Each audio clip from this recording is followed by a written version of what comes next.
All right, so today, got a special treat.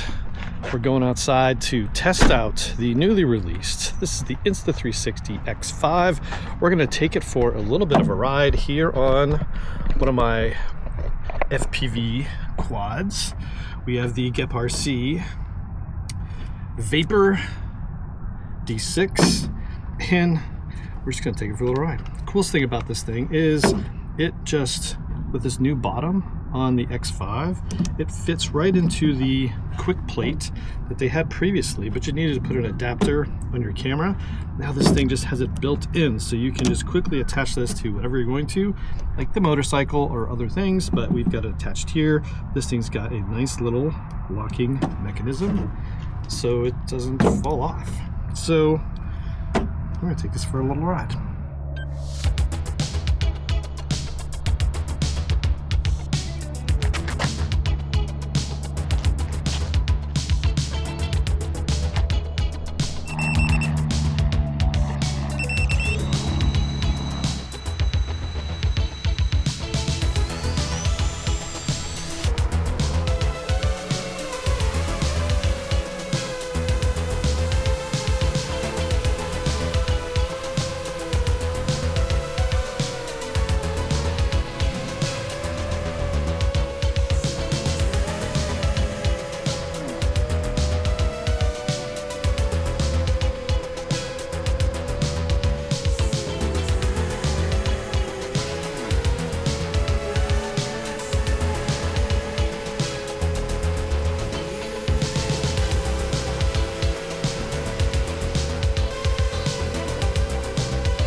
That was fun. It made it back 100%. Just awesome. And a couple flips in there, and then we're back on the selfie stick for some continued testing. Let's get to that. Just a random test of both cameras in a HDR setting, 5.7K, 30 frames per second. The X5 can do 60 frames per second, but we're just using both of them the same, just so you can see that larger sensor and the 3-chip processor on the X5 and how it compares to the X4. This is just a shaded environment out in the woods, in and out of the sun, and this is what it looks like. Because my number one complaint with the X4 was I couldn't use it in this mode out walking around, just because the quality of it was not that great. As we see on here, the X5 bigger sensor and the processing power just does a much better job of handling the lighting situation when it's not full bright like we had on the FPV quad. So big step up for the X5 when it comes to low light.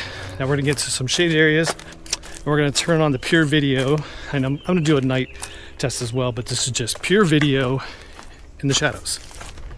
All right, pure video mode. This is what it looks like, shadowy in the clouds. Here we are in the woods, which was, again, my biggest hang up with the X4. And the X5 just does a much better job in these low light situations, which really makes it now the one and done take everywhere with you camera. Before we get to the night mode, and a true test of the pure video, is 3 things that I really love about the X5 compared to the X4. Number one is the combo of the bigger sensor, 1/1.28 inches, and the 3 chips, an AI 5 nanometer and 2 other Pro chips. So 3 chips, all combining for a much better image experience. The second thing is the upgraded lenses, along with the fact that they're now replaceable. I actually have a replaceable kit. Plan to do that test in a future video. The third thing, and we're gonna see how it works in this night mode test, where you're really gonna see how this thing really shines, and that is the external wind muff that's on this camera. Does a fantastic job of really making this thing sound a lot better at speed, so you can get the ambient noises while you're riding either a mountain bike or a motorcycle, in my case. So there you go. Those were the three things, right? So camera, battery. There you go, that's it. So with that, let's dial it down, make it dark, go for a little motorcycle ride.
So that's it. That's the new Insta360 X5. Still in pure video mode here in the shadows. Continue to show you what it's like. And that's what I like about this camera, is just really ups the game for low light situations, which really was the X4's and X3's biggest problem. But now that we can use it in all conditions, makes it the one camera, throw in your bag and do everything, get that unique 360 perspective. At the same time, you can get it to work really well in the shadows, inside a building, and at night. So if you like this video, give it a thumbs up, subscribe to the channel. More 360 focused videos coming soon, more tech, everything, getting outside, enjoying everything in the outdoors, travel, you name it. See you in the next one. See ya.